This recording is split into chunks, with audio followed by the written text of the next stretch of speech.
আজ বিকেলে পূর্ব মেদিনীপুরের চণ্ডীপুরে বিক্ষোভ ডেপুটেশন ও থানা ঘেরাও কর্মসূচি আয়োজিত হয়। এই কর্মসূচিতে উপস্থিত ছিলেন রাজ্যের বিরোধী দল নেতা শুভেন্দু অধিকারী। এদিন প্রথমে চণ্ডীপুর এলাকায় একটি বিক্ষোভ মিছিল হয়, পরে চণ্ডীপুর থানায় ডেপুটেশন। এই দিনের কর্মসূচিতে সাধু সন্তরা অংশ নেয়। মূলত রাজ্য জুড়ে সনাতনীদের ওপর অত্যাচার ও পুলিশে অসহযোগিতার দাবি তুলে চণ্ডীপুর বিধানসভার সনাতনী ঐক্য মঞ্চের পক্ষ থেকে আজকের ওই কর্মসূচি।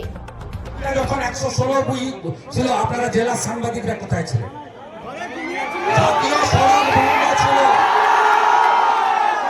কোন চ্যানেলে পোর্টালে কেন আনেন? আরে জাতীয় সড়ক বন্ধ করতে আমরা অভনাকে নিয়ে প্রতিবাদ করেছি, 10 মিনিটে টেনে তুলে দিয়েছে, কেস খাইয়েছে। 3.5 ঘন্টা এদের সঙ্গে প্রেম আলাপ করে রাত্রিবেলা কম্প্রোমাইজ করে ছেড়েছে। আর দল বেঁধে বেঁধে গিয়ে হিন্দুদের বাড়িতে হামলা করে। কোথাও কিছু হয়ে গেলে বাইক বাহিনী বেরিয়ে পড়লো, চলো। আরে ভাই, থানা আছে, যান।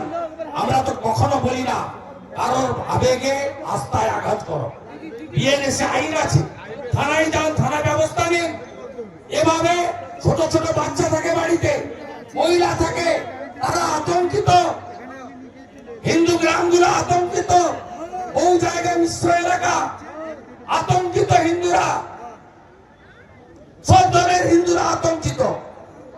আর পুলিশ আপনাদের এই যে উপর থেকে নির্দেশ, হিন্দুদের মারো আর ওদের প্রেম বিতরণ করো, এর বিরুদ্ধে আজকের এই লড়াই।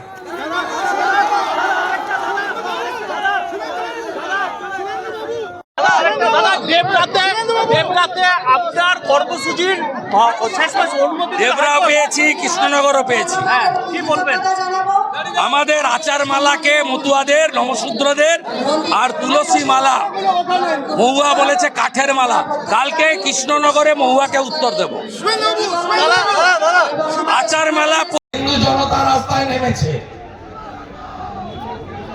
গত 8-10 দিন ধরে এই খালা মমতার পুলিশের আশ্রয়ে প্রশ্রয়ে মৌলবাদী জিহাদিরা দাপিয়ে বেড়াচ্ছে চণ্ডীপুর জুড়ে। এই জিনিস বরদাস্ত করা হবে না, এই জিনিস বরদাস্ত হবে না। भारतवर्ष नाम हिंदुस्तान, जो हिंदू हित में काम करेगा वो वही यहाँ राज करेगा। আমি মাননীয় সোমনাথ রায়